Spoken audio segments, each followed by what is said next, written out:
Okay, so I wanted to have you look a little bit close up, each of you, to the grid that is here. This is the example of what we'll be doing. I realized that a number of students misunderstood that the grid would be 5 by 5. I understand exactly where that misunderstanding came from. The assignment, however, does correct that, and in writing says clearly 3 by 5. And we're doing 3 of them. Again, I've made that exception that if you're in a rush or something and you'd rather not do the yellow by purple, I'll take a look at what you actually have already. It should be done on the canvas paper. I think that we've made that clear now. And what I'd like to show you beyond just looking at this is the idea of quality. There are 2 levels of quality that we're looking for.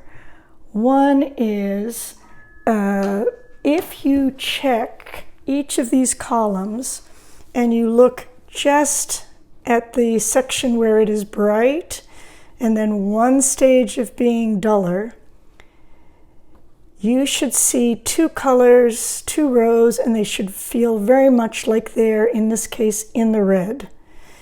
If I come down to here, this is a student's work, by the way. If I come down to here and I look just at these 2, I'm a little less sure that this remains blue. Everybody, I hope, with this camera can see that it's actually getting a little bit green-like. That's not bad, but it would be nice if, as in this particular example, it really stayed with the same hue family, the same color family. If we go down here, it is pretty clear that this remains with the yellow family. And in each case, what we're looking at is bright or pure, according to the color wheel, and then dull or duller. So this is a student example, as I mentioned, and I would imagine I gave an A for this. But even as I look at it, I find little things that I'll share with you, but let's take a look at the opposite side, the green. Again, I'm not sure exactly how you're visualizing this, and take your phones and zoom in if you would like, but when I look at these, right here, I find a little bit of a color problem. I look at this to this as definitely being an orange, but I look at this to this seems to be getting a bit green. I look from this to this and it seems more orange, but I still think that maybe the color change happens here, maybe a bit too much. Or, let me do another example. I'll come up here and I want these dull greens to be these bright greens to be duller, but over here I'm beginning to see that that's a little bit red, or that's a bit too red. Now that's a very delicate kind of shift. You may or may not be seeing that, but in terms of quality, that is one of the steps that you're going to be looking for, and this is the way to check, is when you've done everything all together, cover just visually with your hands and double check your rows. If those look all right, well then the next check is for you to look at the middle, and you should feel that in looking at the middle that you kind of don't know whether either side, what colors they are. In other words, of course, you know, this feels yellowy, this feels blue, but in general you should be able to look at this and sort of not see that it's particularly red or green, not particularly know that it's an orangey or bluey, etc. And I think that you understand what I mean by that. Okay, so that particular close-up of how to do your checks is something that nobody had, and I think that that's going to be very helpful, and the only way I can talk about that is through a demonstration. So that was actually the more complicated check, the idea of whether the hue remains in categories and whether things are a little bit too bluey, too orangey, a little too purpley, a little too yellowy, that type of thing. The easier check, and maybe I should have used that as first, is the value check. The value check, we're going from one series of percentages to lighter to lighter. And that starts to talk about edges. Edges are important. We've had, there's videos about that you all should have been watching. I also talked to you about the Blendoku 2, which was the game that's free. That will be helpful to you about edges, so please download that and take a look.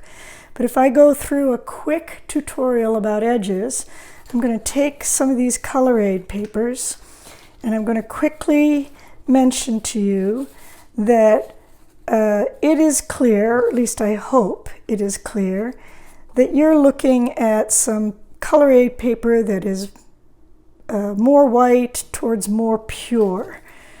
Let's see if I can do something a little bit. Here's even a clearer example. That here is a very strong, pure orange, and this would be orange mixed with white. Okay, well, everybody knows that. And here, if I compare these two together, and you squint your eyes just a little bit, you can absolutely see that there's an edge here, that there's a wall between this, and that's the dividing line, that's the contour, and that's what we call an edge. That edge is very distinct, completely sharp, what we would call a sharp edge, because between here and here is a huge drop. There's tons of mixtures that could go in between here. This is a softer edge, and when you get to something like this, my goodness, the edge is so soft that it almost gets difficult to look at. Okay. The idea is that when you're going through here, lots of students are mixing so quickly, and they just add a little bit of white, or they're adding about something else, and there seems to be no edges, no differences between what's happening in the hues. The directions call for a 100%, 70-30, 50-50, 30-70, 100% in terms of color change. And it talks a little bit about a 100%, then maybe a 30 or 40% shift, and then a 30 or 40% shift. Well, that's quite a lot. You should have an edge that you see. Again, this is a student's example, and it's easy. It's easy when you're in a dark color, like blue, to make 3 value steps. It's difficult when you're in a very light color, like yellow, to make 3 distinct value steps. I understand that. That is the case with yellow. It makes sense. Yellow is towards the light end of the value range, so that's okay. And as you start to mix it with purple, it starts to get a little bit darker and darker, and so your steps become easier. I turned this sideways because what happens is that it turns out that red in its pure state, green in its pure state, and we'll talk a little bit about this later, is kind of almost the same value. We talked a little bit about how yellow is lighter in value, but red and green are kind of close in value. And in fact, blue and orange, if we're looking at the color wheel, tends to be close in value. This tends to be a bit of a dark blue. I'd add just a touch of white to your blue, but not a whole lot. In any case, these tend to be close in value. This tends to be separate in value, so that when you're looking at edges, it kind of becomes pretty clear that I can see an entire row here of an edge, and most especially right here with the white, or excuse me, the lightest tint, I can see a clear edge, and the edge maintains itself all the way down. What does that mean? It means that this value, this value, this value, this value, and this value are all about the same, and they are all about the same in terms of how different they are from this value, this value, this value, this value, and this value. Therefore, if I'm looking at this, I would say, I squint my eyes, this group holds together a little bit, meaning these edges are a bit softer, but clearly I see a separation here. The edges along here are consistently a little bit harder. Ideally, you would like the edges to be even, to be some kind of value here, a lighter value here, and yet another lighter value here. Relatively, that's easy, but only when you're starting to look at it. There's lots of students where you can kind of see, if you squint your eyes, that your edge follows here, and then maybe it comes down here, and then it goes up, and then it comes here. In other words, there's different types of blocks or units where the softer edges hold together as one step, and then the lighter edges hold together as another step. And that's what you're trying to avoid. You can get rows that make some kind of connection, and then yellow to purple, for those who are looking for an A, becomes the most interesting because it's actually double steps. It is steps like a stair step. It should go light to middle, like 1, 2, 3, 4, 5 in terms of light all the way to dark. And then you start 2, 2, 3, 4, 5, 6, or 3, 3, 4, like, in other words, you should almost have edges that stagger in a stair-step way, that these 3 are the darkest, that these 3 are the lighter, that these 3 are lighter still, that these 3 are lighter still, and that these, et cetera, until you get to the lightest point. So that one's a tricky one. So I hope that all of that is helpful for you. Let's come to the palette. Okay, so here's a little bit of a palette. It's a mess of a palette, but it's a corner of my bigger palette here in my studio. And I've just put down all the colors that we have. Not the neatest job, but I needed to get this recording done so you could hear me. Yeah, white is off to the left. Yellow. This is cadmium yellow light. Cadmium. One of the little things that I'd like for all of you to do is study these names. I want students to be able to say, this is cadmium yellow light. This is yellow ochre. This is cadmium red light. This is alizarin crimson, accent on the liz, alizarin crimson. This is ultramarine blue, accent on the ultra. Ultramarine. Marine is ocean or water. Ultramarine blue. And this is phthalo green. Complicated word, but basically we all refer to it in the arts as phthalo, T-H-A-L-O, phthalo green. Then there's the ivory black, and I have here the solvent gel. The very first thing that I'm going to talk to you about is something that I began to talk to some students about, and that is, what is this solvent gel? The solvent gel you're welcome to use. You squish out maybe something like a dime or a penny's worth. You'll get used to how much. That to me is a little bit. I squeeze out a good quarter's worth. And basically you take your brush, and like all other colors, you pull from the side. Try not to go dunk right into the center. It's less controlled that way. Pull from the side, come to the side, and rotate your brush back and forth, back and forth. And basically what you're doing is you're filling all the fibers up with some of this gel. You have it, some of this all filled in your fibers, then go and pull a hue. Let's see, what color would I like to do? I think I'm going to do green over here, because this is going to be pretty complicated. The green.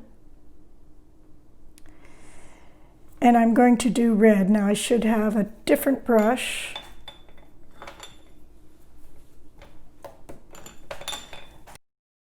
So this is the phthalo green. The first thing I want you to notice is how blue of a green this is.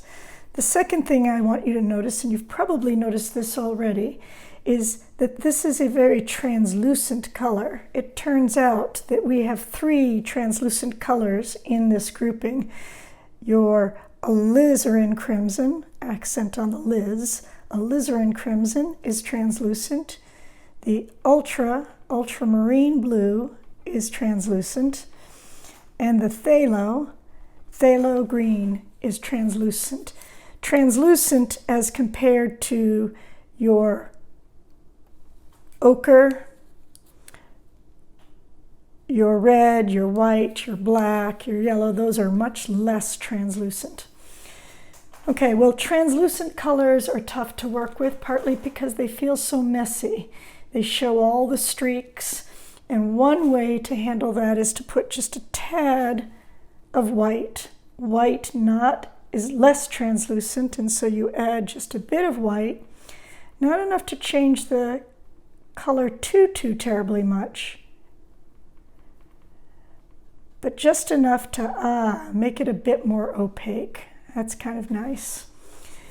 The second thing is that you'll notice that your reds, as we've talked about before, you have two reds. You have a red that's slightly on the warm orangey side, and you have a red that's absolutely like a red wine or a burgundy. It's on the bluish, purplish side. Well, this turned out to be very handy and helpful for when you made a purple. Well, now we need to do a red and a green. We could use this red, we could use this blue, but if we were looking at a color wheel, I would say that that's far too bluey of a green, and I would say that this is far too bluey of a red. So in your descriptions, I actually ask students to do something more specific.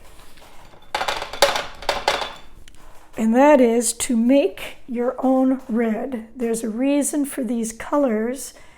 If I took this and mixed it with just a kiss, just a small amount of the alizarin, it's amazing that right here I can get an SIUE red. I can get a nice middle of the road lipstick red.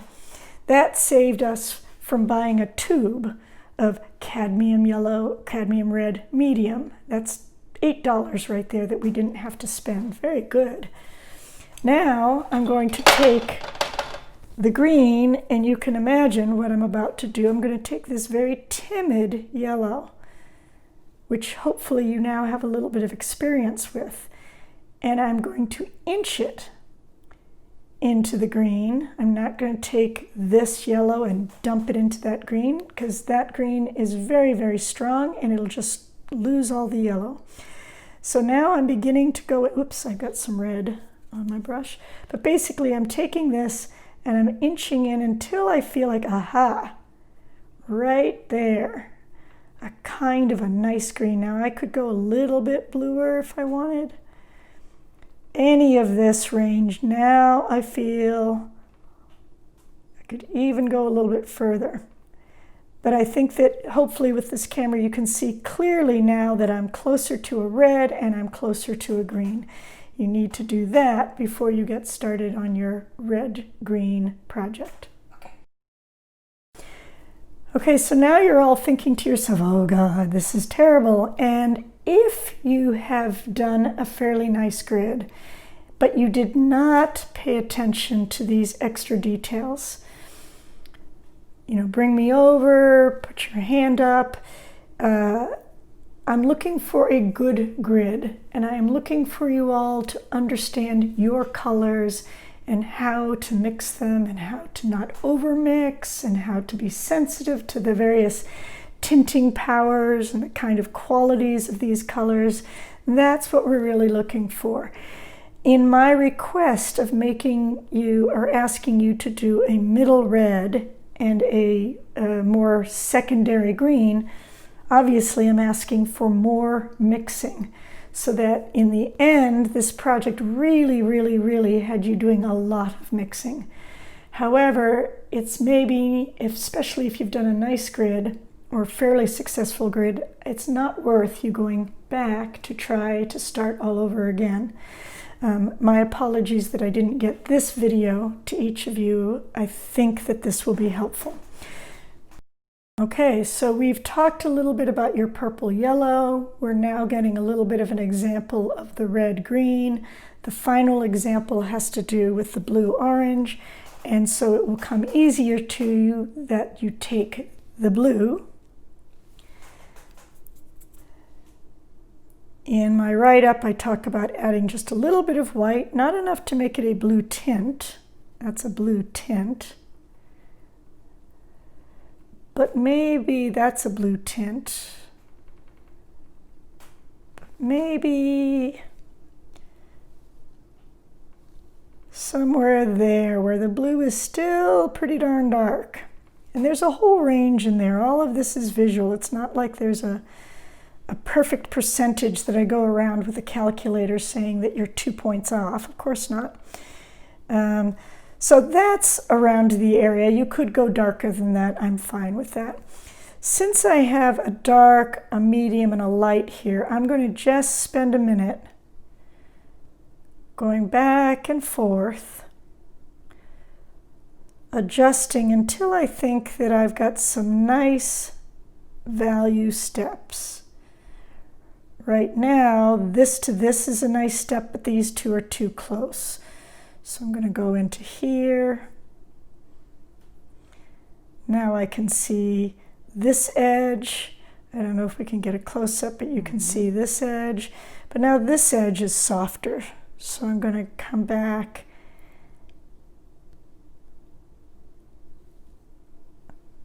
Oops, that might have been too much. That's beginning now. I look at this to this and this to this, and I start to see that this edge distinct but not like black and white, and this edge distinct but not like black and white. So I'm beginning to be pleased with this as a series of steps. The orange, almost orange, but it would be nice for you to take yellow. If you haven't done that, but you went ahead, please go ahead, it's all right. Let me just talk a little bit more about this medium. You don't want to take this and stir it up and be soupy.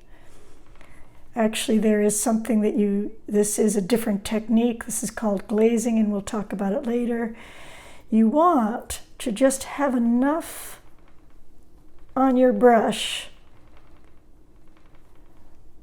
that it fills, that it gets into the next material in a subtle way, and you'll find that it makes your strokes, the paint, run a little bit smoother. There's nothing technical about this. It's not dangerous to use too much and not enough. You can absolutely mix, with some of your mineral spirits. It all kind of works, but I wanted to add an understanding of how to use this in little bits, mixing it with the paint, a little with your turpentine. It is the same thing to help make your paints a little bit more liquidy, but you'll notice that it is the same texture, the same viscosity as the paint. It's not watery like the mineral spirits are, so it actually allows your paint to hold a little bit more of a rich kind of painterly feel.